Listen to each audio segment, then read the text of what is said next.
As we've said before, jazz comes in many styles and flavors. In this installment of Building Blocks of Jazz, Phil Dunlap and his guest Matt Henry take the jazz sound south of the border as they discuss Latin rhythm.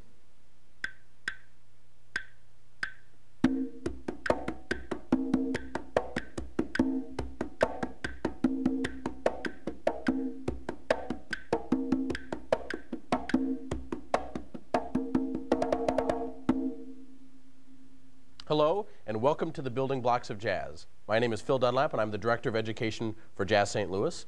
And on today's segment, we're going to talk all about Latin jazz and Latin percussion. And to help me with that, I brought a very good friend of mine, Mr. Matt Henry, Director of Percussion Studies at the University of Missouri St. Louis, and leader of St. Louis's finest salsa band, Musica Slesa. Matt, welcome. Thank you for having me. Let's start out by talking about the history of this type of music in America. The history of this music in America is really rich, and the passion in this music began to develop in New Orleans, much like jazz did. And it traveled from New Orleans north, but also to New York City, where people developed this style that we know as salsa. And that salsa is a hot, fiery sound, and that's how we get this energy into salsa music, which is dance music, and then it developed into Latin jazz, which is more of an art music like jazz is, more of a listening style. Two of the most important instruments in Latin music are the clave and the conga. So Matt, why don't you tell us a little bit about these instruments? Well, the clave, which the instruments that you have there, clave translates into key. It's the key to the music. And much like we have a backbeat or 2 and 4 in the United States in popular music and in jazz, clave is what they listen to in Latin music. So there are a number of different patterns in clave, and it's important to know in Latin jazz that everything revolves around clave, and they call that being in clave.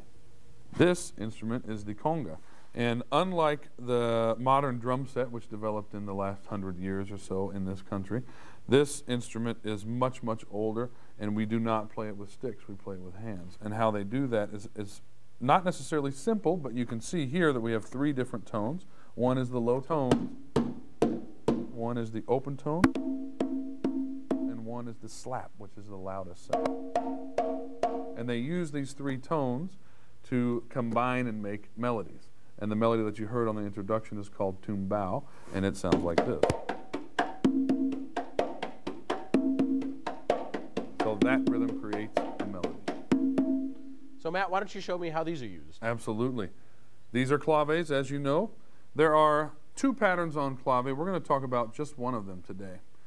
So the first pattern we're going to do is called Sone Clave, and that sounds like this.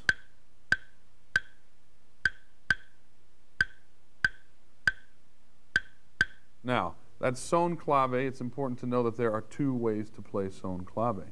They call it 3-2 or 2-3. Can you conduct 4-4 for me? Sure.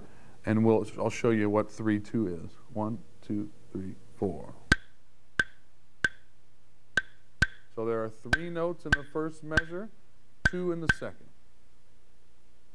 We can also do that in 2-3. So we play 2 notes in the first measure and 3 in the second. 1, 2, 3, 4. 2 notes in the first measure, 3 in the second. So this is how the 2 instruments sound together. 3, 4.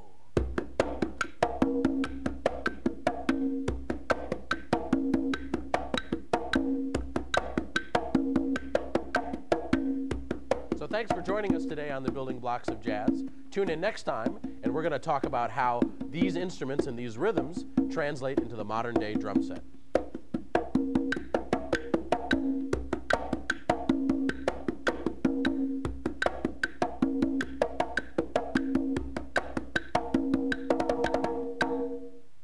Thanks, Phil.